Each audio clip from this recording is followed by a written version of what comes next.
പ്രിയ കൂട്ടുകാരെ, നമ്മിൽ പലരും പരസ്പരം പങ്കുവയ്ക്കുന്ന ഒരു ചെറിയ വലിയ സങ്കടമുണ്ട്. പ്രാർത്ഥിക്കണമെന്ന് എനിക്കറിയാം.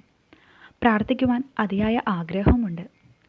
എന്നാൽ പ്രാർത്ഥിക്കുന്ന നിമിഷമെല്ലാം കണ്ണുമറന്ന സിനിമാ രംഗങ്ങളോ ദിവാസ്വപ്നങ്ങളോ മറ്റുമാണ് ഒന്നിനു പുറകെ മറ്റൊന്നായി മാറി മറിയുന്നത്.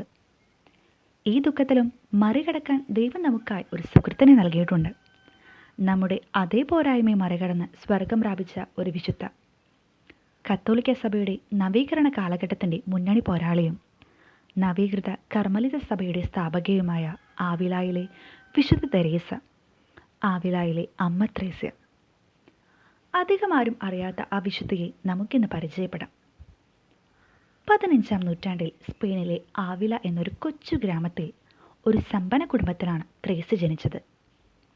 ബാല്യത്തിൽ വിശുദ്ധരുടെയും രക്തസാക്ഷികളുടെയും ജീവചരിത്രങ്ങൾ വായിച്ച് സ്വർഗത്തിൽ എത്തിച്ചേരാൻ വിശുദ്ധയാവാൻ കൊതിച്ച സുന്ദരിയായ ഒരു പെൺകുട്ടി. സ്വർഗം പ്രാപിക്കാൻ 7-ാം വയസ്സിൽ രക്തസാക്ഷിയാവാൻ ആഫ്രിക്കയിലേക്ക് പുറപ്പെട്ട ഒരു കൊച്ചുമാലാക. പക്ഷേ ആത്മീയ കാര്യങ്ങളിലെ ആ അതീവ താല്പര്യം അധികകാലം നീണ്ടില്ല കേട്ടോ. കൗമാരമായപ്പോൾ സൗന്ദര്യബോധത്തിലേക്കും ആകർഷകമായ വസ്ത്രങ്ങളിലേക്കും പ്രാർത്ഥന വഴിമാറി. സ്വന്തം അമ്മയുടെ മരണശേഷം പലരുടെയും സ്വാധീനത്താലും മാസികകളുടെ പ്രചോദനങ്ങളാലും ലൗകിക സുഖങ്ങൾക്കായി അവൾ ഒരുപാട് അലഞ്ഞു. പിന്നെ എങ്ങനെ അവൾ വിശുദ്ധിയായി? ഉത്തരം വളരെ നിസ്സാരമാണ്. പിതാവായ ദൈവം അനാദി മുതലേ സ്വർഗത്തിലെ ഒരു പുഷ്പമായി അവളെ തിരഞ്ഞെടുത്തിരുന്നു. സ്വർഗസ്ഥനായ പിതാവിൻ്റെ തീരുമാനം സ്വപിതാവിലൂടെ അവളിൽ നിറവേറി.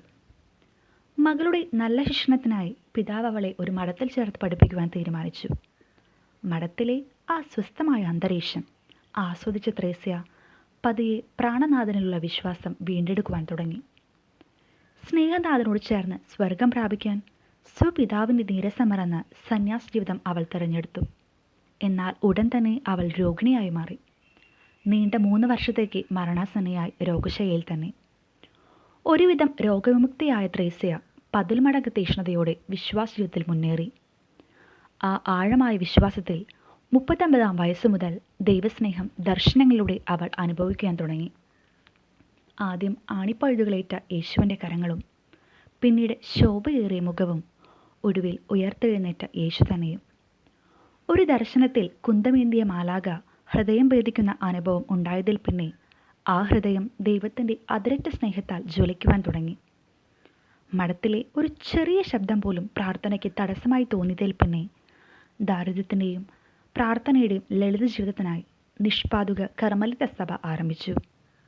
കുരിശിൻ്റെ വിശുദ്ധ യോഹന്നാനോട് ചേർന്ന് ലോകമാകെ 17 മഠവും പുരുഷവിഭാഗത്തിനായി 15 ആശ്രമവും തൻ്റെ ജീവിതകാലത്ത് അവൾ സ്ഥാപിച്ചു.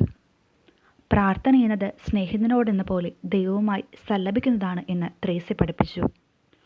ഉയർന്ന പ്രാർത്ഥനയെപ്പറ്റി പ്രതിപാദിക്കുന്ന പുസ്തകങ്ങൾ രചിച്ചു. 1582 ആ പുഷ്പം സ്വർഗസമ്മാനത്തിനായി വിളിക്കപ്പെട്ടു. 1970 സിയനായിലെ വിശുദ്ധ കത്രീനയ്ക്കൊപ്പം ആവിലായിലെ സിസ്റ്റർ തെരേസ വേദപാരംഗതയായി.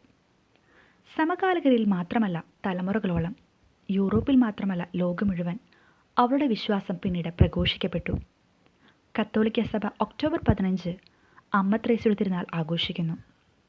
പുസ്തകത്തിന് മുകളിൽ കുന്തത്താൽ ഭേദിക്കുന്ന ഹൃദയത്തിൻ്റെ ചിഹ്നത്തോടെ സഭ അമ്മയെ സ്മരിക്കുന്നു. ഈ വിശുദ്ധ നമ്മോട് പറയുന്ന ഒരു വാക്കുണ്ട്. ആവശ്യങ്ങളും അപേക്ഷകളും മാത്രം പറയുന്ന വേദിയല്ലല്ലോ പ്രാർത്ഥന. നമുക്കായി കുരിശിൽ പടഞ്ഞ നാഥനോട് ഒരല്പനേരം അതിരുറ്റ സ്നേഹത്താൽ സല്ലപിക്കുന്ന അവർണ്ണീയമായ ദൈവൈക്യ അവസ്ഥയാവണം പ്രാർത്ഥന. പ്രാർത്ഥനയിൽ അതീവ ശ്രദ്ധയോടെ അതിരറ്റ സ്നേഹത്തോടെ പ്രാണനാഥനോട് ലയിച്ചു ചേരാൻ ആവിലായിലെ അമ്മ ത്രേസ്യയുടെ മാധ്യസ്ഥം നമുക്ക് തേടാം. ആവിലായിലെ വിശുദ്ധ അമ്മ ത്രേസ്യയെ ഞങ്ങൾക്കായി മാധ്യസ്ഥം വഹിക്കണമേ. ആമേൻ.